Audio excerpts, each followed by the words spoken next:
ಒಂದು ಮುಷ್ಟಿ ಕಡಲೆಕಾಳು ಸಾಮಾನ್ಯವಾಗಿ ನೋಡಿದರೆ ಅದು ಕೇವಲ ಆಹಾರ. ಆದರೆ ಭಕ್ತಿಯ ಸ್ಪರ್ಶ ಪಡೆದಾಗ ಅದೇ ಕಡಲೆಕಾಳು ವಿದ್ಯೆಯ ಪ್ರಸಾದವಾಗುತ್ತದೆ. ನಂಬಿಕೆಯ ನೆಲದಲ್ಲಿ ಅರಳಿದ ಈ ಅಪೂರ್ವ ಸಂಪ್ರದಾಯ ಶತಶತಮಾನಗಳಿಂದ ಭಕ್ತರ ಹೃದಯದಲ್ಲಿ ಜೀವಂತವಾಗಿದೆ. ಮಕ್ಕಳು ವಿದ್ಯಾಭ್ಯಾಸದಲ್ಲಿ ಯಶಸ್ಸು ಕಾಣಲಿ ಎಂದು ಗಣಪತಿಗೆ ಕಡಲೆಕಾಳು ಸಮರ್ಪಿಸುತ್ತಾರೆ. ಸಾವಿರಾರು ವರ್ಷಗಳಿಂದ ಸಾವಿರಾರು ಮಕ್ಕಳಿಗೆ ಏಕಾಗ್ರತೆ, ಅರಿವು, ಜ್ಞಾನದ ಬೆಳಕನ್ನ ಕರುಣಿಸಿದ ಶ್ರೀ ಗಣೇಶ.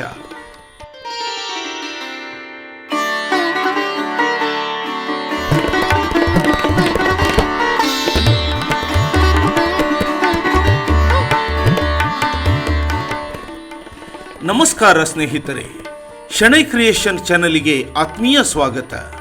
ಕಲ್ಲುಗಳು ಮಾತಾಡುವುದಿಲ್ಲ ಎನ್ನುವವರು ಈ ಪ್ರಾಚೀನ ದೇವಾಲಯದ ಮುಂದೆ ಒಮ್ಮೆ ಮೌನವಾಗಿ ನಿಂತು ನೋಡಿ. ಇಲ್ಲಿ ಪ್ರತಿಯೊಂದು ಶಿಲೆಯು ಒಂದು ಇತಿಹಾಸ ಹೇಳುತ್ತದೆ. ಪ್ರತಿಯೊಂದು ಹೆಜ್ಜೆಯು ಒಂದು ಪರಂಪರೆಯನ್ನ ನೆನಪಿಸುತ್ತದೆ. ಪ್ರತಿಯೊಂದು ಘಂಟಾನಾದವು ಭಕ್ತಿಯ ಅನಾದಿ ಪಯಣವನ್ನ ಸಾರುತ್ತದೆ. ಬನ್ನಿ ಸ್ನೇಹಿತರೆ, ಇತಿಹಾಸ, ನಂಬಿಕೆ, ಶಿಲ್ಪಕಲೆ ಮತ್ತು ಭಕ್ತಿಯ ಸುಂದರ ಸಂಗಮವಾಗಿರುವ ಈ ಅಪರೂಪದ ಕ್ಷೇತ್ರದ ದಿವ್ಯ ಪಯಣವನ್ನ ಆರಂಭಿಸೋಣ.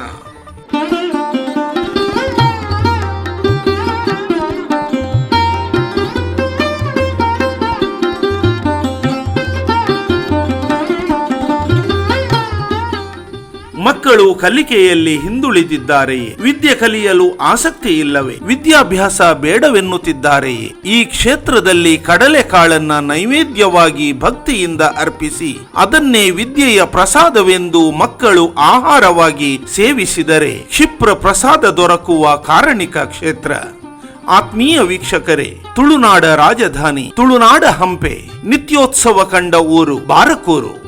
ಉಡುಪಿಯಿಂದ ಕೇವಲ 18 ಕಿಲೋಮೀಟರ್ ದೂರದಲ್ಲಿರುವ ಬಾರ್ಕೂರಿನ ಹೆದ್ದಾರಿ ಬದಿಯಲ್ಲಿಯೇ ಇದೆ ಶಿಲ್ಪಕಲಾಕೃತಿಯಿಂದ ಕಂಗಳಿಸುವ ಪುರಾತನ ದೇವಾಲಯ.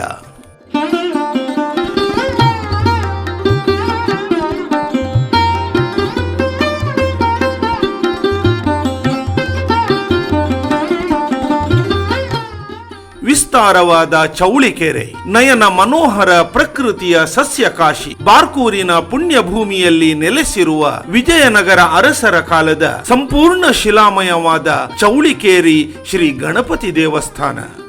ಈ ಗಣಪತಿಯನ್ನು ಸಿದ್ಧಿವಿನಾಯಕ, ಬೈರಾಗಿ ಗಣೇಶ, ಭೈರವ ಗಣೇಶ, ಕಲ್ಲಂಗೆರೆ ಗಣೇಶ ಎಂಬ ವಿವಿಧ ಹೆಸರುಗಳಿಂದ ಆರಾಧಿಸುತ್ತಾರೆ. ಇತಿಹಾಸ ಸಂಶೋಧಕರಾದ ಪಾದೂರು ಗುರುರಾಜ ಭಟ್ಟರು ಈ ಗಣೇಶ ವಿಗ್ರಹವನ್ನ 8ನೇ ಶತಮಾನಕ್ಕೆ ಸೇರಿದ್ದೆಂದು ಉಲ್ಲೇಖಿಸಿದ್ದಾರೆ. ಸುಮಾರು 1.5 ಅಡಿ ಎತ್ತರದ, ಎಡಗೈಯಲ್ಲಿ ಮೋದಕ, ಬಲಗೈಯಲ್ಲಿ ದಂತ ಹಿಡಿದಿರುವ ಸ್ವರೂಪವು ಪ್ರಾಚೀನ ಶಿಲ್ಪಕಲೆಯ ಅದ್ಭುತ ವೈಭವವನ್ನ ಅನಾವರಣಗೊಳಿಸುತ್ತದೆ. ಇತರೆ ಗಣೇಶ ಕ್ಷೇತ್ರಗಳಿಗಿಂತ ವಿಭಿನ್ನವಾಗಿಸುವ ಒಂದು ಅಪರೂಪದ ಸಂಪ್ರದಾಯವಿದೆ. ಅದುವೇ ಕಡಲೆಕಾಳಿನ ನೈವೇದ್ಯ. ಮಕ್ಕಳ ವಿದ್ಯಾಭ್ಯಾಸದಲ್ಲಿ ಏಕಾಗ್ರತೆ, ಆಸಕ್ತಿ, ಯಶಸ್ಸು ದೊರೆಯಲೆಂಬ ಆಶಯದಿಂದ ಭಕ್ತರು ಕಡಲೆಕಾಳನ್ನ ಸಮರ್ಪಿಸುತ್ತಾರೆ. ಪೂಜೆಯ ನಂತರ ಅದೇ ಕಡಲೆಕಾಳನ್ನ ಪ್ರಸಾದವಾಗಿ ಸ್ವೀಕರಿಸಿ ಮಕ್ಕಳಿಗೆ ನೀಡಿ ಸೇವಿಸುವ ಪದ್ಧತಿ ಇಂದಿಗೂ ಭಕ್ತಿಭಾವದಿಂದ ಮುಂದುವರಿದಿದೆ. ಈ ಪ್ರಸಾದವನ್ನ ನಂಬಿಕೆಯಿಂದ ಸೇವಿಸಿದರೆ ವಿದ್ಯಾದೇವತೆಯ ಕೃಪೆಯೊಂದಿಗೆ ವಿಘ್ನ ವಿನಾಯಕನ ಅನುಗ್ರಹವು ದೊರೆಯುತ್ತದೆಂಬುದು ಭಕ್ತರ ಅಚಲ ನಂಬಿಕೆಯಾಗಿದೆ.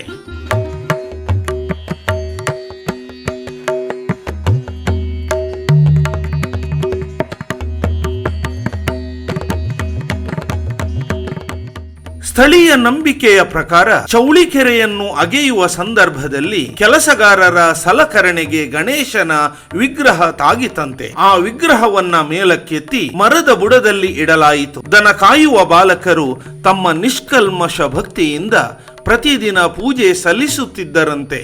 ಆ ಪುಟ್ಟ ಮಕ್ಕಳಿಗೆ ಸುಲಭವಾಗಿ ದೊರೆಯುತ್ತಿದ್ದ ಕಡಲೆಕಾಳನ್ನೇ ಅವರು ಗಣನಾಯಕನಿಗೆ ನೈವೇದ್ಯವಾಗಿ ಅರ್ಪಿಸುತ್ತಿದ್ದರೋ ಏನೋ.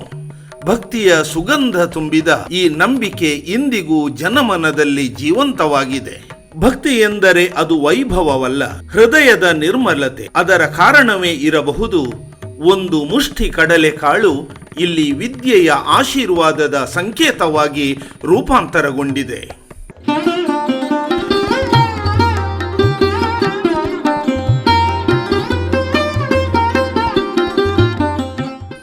ಶತಮಾನ ಕಳೆದರೂ ಈ ಸಂಪ್ರದಾಯ ತನ್ನ ಪಾವಿತ್ರ್ಯವನ್ನ ಉಳಿಸಿಕೊಂಡಿದೆ. ಇಂದಿಗೂ ನೂರಾರು ಪೋಷಕರು ತಮ್ಮ ಮಕ್ಕಳನ್ನು ಈ ಕ್ಷೇತ್ರಕ್ಕೆ ಕರೆತಂದು ವಿಘ್ನ ವಿನಾಯಕನ ಸನ್ನಿಧಿಯಲ್ಲಿ ಕಡಲೆಕಾಳನ್ನ ಸಮರ್ಪಿಸಿ ಅವರ ಉತ್ತಮ ವಿದ್ಯಾಭ್ಯಾಸಕ್ಕಾಗಿ ಪ್ರಾರ್ಥಿಸುತ್ತಾರೆ. ಆತ್ಮೀಯರೇ, ಕಾಲ ಬದಲಾಗಬಹುದು, ಶಿಕ್ಷಣ ವಿಧಾನಗಳು ಬದಲಾಗಬಹುದು, ಆದರೆ ದೇವರಲ್ಲಿ ಇಡುವ ಭಕ್ತಿ ಮತ್ತು ಮಕ್ಕಳ ಉಜ್ವಲ ಭವಿಷ್ಯಕ್ಕಾಗಿ ಪೋಷಕರ ಪ್ರಾರ್ಥನೆ ಎಂದಿಗೂ ಬದಲಾಗುವುದಿಲ್ಲ.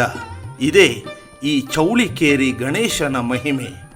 ಒಂದು ಮುಷ್ಟಿ ಕಡಲೆಕಾಳು, ಒಂದು ಅಪಾರ ನಂಬಿಕೆ, ಒಂದು ಶಾಶ್ವತ ಆಶೀರ್ವಾದ. ಇದು ಕೇವಲ ಒಂದು ಸಂಪ್ರದಾಯವಲ್ಲ, ಭಕ್ತಿ ಮತ್ತು ವಿದ್ಯೆಯ ನಡುವೆ ಬೆಸೆದಿರುವ ಒಂದು ಸುಂದರ ಸೇತುವೆ. ಇಂತಹ ಅಪರೂಪದ ಕ್ಷೇತ್ರಗಳ ಇತಿಹಾಸ, ವೈಶಿಷ್ಟ್ಯ ಮತ್ತು ಜನಪ್ರತೀತಿಗಳನ್ನು ತಿಳಿದುಕೊಳ್ಳಲು ನಮ್ಮ ಚಾನೆಲ್ ಅನ್ನು ತಪ್ಪದೆ ಅನುಸರಿಸಿ ಸ್ನೇಹಿತರೆ. ಎಲ್ಲರಿಗೂ ವಂದನೆಗಳು.